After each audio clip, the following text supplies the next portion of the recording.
Well, looks like we have another case.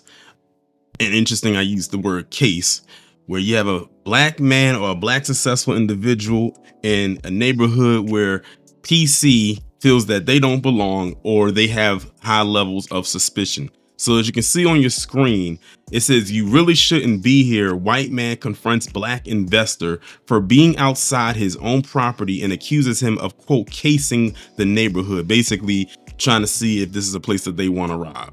Now, remember last month we talked about, or maybe towards the end of January, about that black man who got confronted. Well, let me put it this way, where this white woman was on this man's porch and making a whole bunch of noise, yelling help, help, help around the house and accusing this black man of not living there. Now, fast forward to this and we have another situation right here, and that's the white man right there in the picture. So let's go ahead and get into it. A wealthy black real estate investor, ironically, he has kind of his job is almost on the same line as the other guy we talked about, but I think he was like an architect or something like that. Either way, it dealt with property.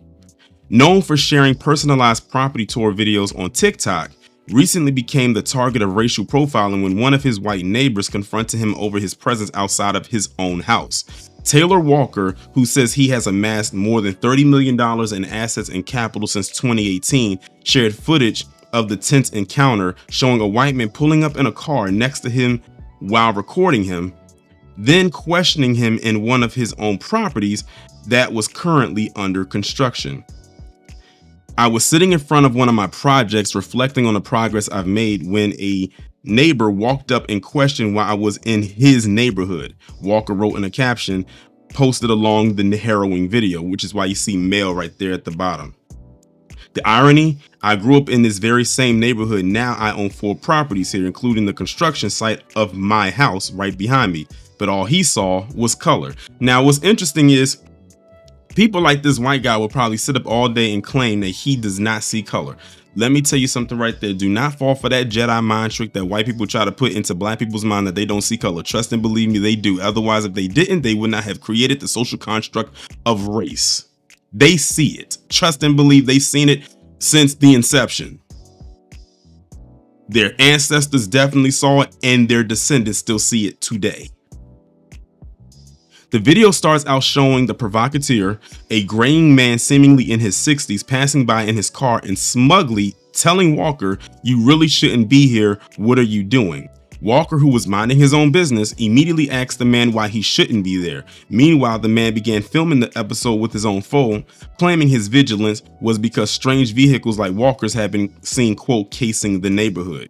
At this point, Walker informed the man that he owned 4 houses in the subdivision, but instead of taking him at his word, the man continued putting Walker on the spot with more questions. Which ones? Let me just say to, I think his name is Taylor Walker. Let me just say this. Don't explain yourself to this man, because as you can see, and I knew before I kept reading, he wasn't going to care that you own 4 houses there. He doesn't care. First off, you telling him that just made him even more irate because he probably is not nearly as successful as you. So already you pissed him off with that, and then it leads into further questioning with him coming back with which ones. That's none of his business.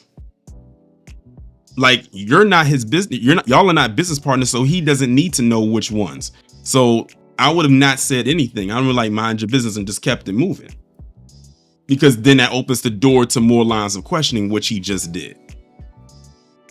After a moment, Walker flat out accused the man of covert racism, then confronted him to his face for his bigotry. The man went silent as Walker began nudging his car forward to get the man's license plate number to document the incident in case he needed to get the police involved. The man then circled the block and came back, according to Walker's video. "Look at him. He has no shame," Walker said as he zoomed in on the man's mug. Back on TikTok, Walker added, "This ignorance still happens far too often. That's why I'm launching Building While Black, a series where I'll share these encounters to expose the reality and push for change." And that's the whole article right there. So yeah, as you can see, it's just another case of envy for black success. I mean, it's wash, rinse, repeat. When they see you in an area that they feel you shouldn't or don't belong in, then that's exactly how they act. And like I told you before, don't fall for the Jedi mind trick of them saying they do not see color. Clearly, this white man did see him, because this could have been a white dude and he wouldn't have thought anything of it. And for all we know, that white dude could have been the one casing the place. I'll never forget, there was an episode of Smart Guy back in the day, and I'm sure some of you may know what episode I'm talking about, where the Yvette character and her friend got jobs working at a mall. They worked in a store, and they basically, they worked in a retail store, like a department store, and they had Yvette was working the register, and her friend, who was white, their manager was also white. It was a white woman. Her friend was a white girl.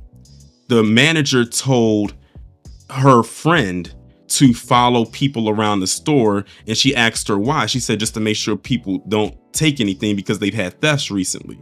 So the people she had follow around the store were black customers, mainly black male customers.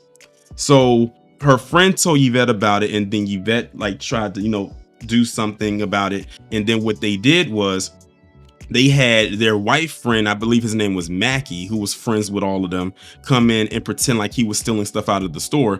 And the white woman, the manager, she followed the black male customer around the store, not paying attention to Mackie literally going around the store pretending to steal stuff and then put it back, and then show that this white kid was about to steal a whole bunch of stuff, but you was focused on the black guy, so you would have lost money with your racial profiling.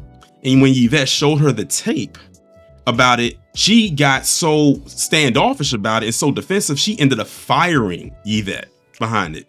But here was the kicker of the episode. So the next day, or maybe it's a couple days later, I don't know what the timeline was, Yvette literally went to the store and she saw the manager, and Yvette just kind of acted like, it is what it is. And then a black guy comes into the store, and then the manager basically does the same thing again, following this black man around the store and asking him, did he need help and everything like that. And he was like, is there a reason that you're following me, and all types of stuff like that. And then he starts going back and forth with her. Long story short, the joke was on her, because the guy that she was following around the store happened to own that mall. And then the rest is history. That was a good ending to that episode. When I tell you, a smile went across my face when I saw that, I was so elated.